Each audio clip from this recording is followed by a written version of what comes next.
మాజీ MLA BJP Medak MP అభ్యర్థి రఘునందన్ రావు సంచలన ఆరోపణలు చేశారు. గ్రాడ్యుయేట్స్ ఎమ్మెల్సీ ఎన్నికల్లో 30 కోట్లతో ఓట్ల కొనుగోలుకు బీఆర్ఎస్ తెరలేపిందని ఆరోపించారు.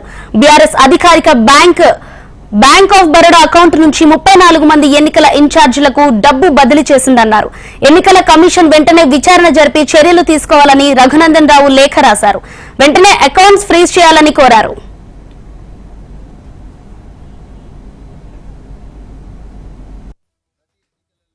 కేవలం డబ్బు ద్వారా మాత్రమే ఎన్నిక గెలవాలనుకునేటువంటి దుర్మార్గమైనటువంటి ప్రయత్నాన్ని చేస్తూ ఉన్నారు.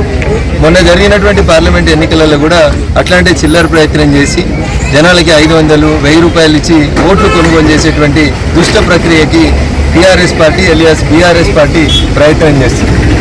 ఆఖరి ప్రయత్నంగా ఖమ్మం, వరంగల్, నల్గొండకి రేపు జరిగేటువంటి ఎన్నికలలో ప్రతి అసెంబ్లీ నియోజకవర్గానికి బయట నుంచి ఒక మాజీ ఎమ్మెల్యేను, మాజీ ఎంపీని, మాజీ ఎమ్మెల్సీని ఇన్ఛార్జిగా పెట్టి ఓట్లు కొనడానికని టీఆర్ఎస్ పార్టీ నిన్న తన bank account, TRS party bank account ఇది బ్యాంక్ ఆఫ్ బరోడా బంజారా హిల్స్లో టీఆర్ఎస్ పార్టీకి అధికారికంగా ఒక ఖాతా ఉంది.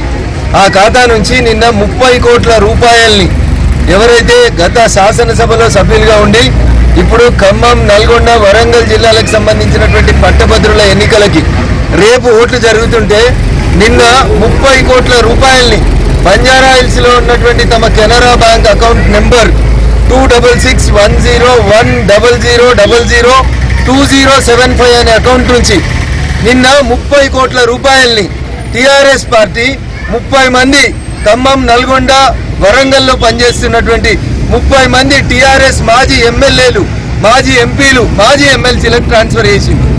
నేను తెలంగాణ రాష్ట్ర ఎన్నికల సంఘ ప్రధాన అధికారి వికాస్ రాజ్ గారికి మీ ద్వారా సవినయంగా అప్పీల్ చేస్తున్నా. ఎందుకు టీఆర్ఎస్ పార్టీ నిన్న 30 కోట్లు తన అధికారిక ఖాతా నుంచి బదిలీ చేసింది?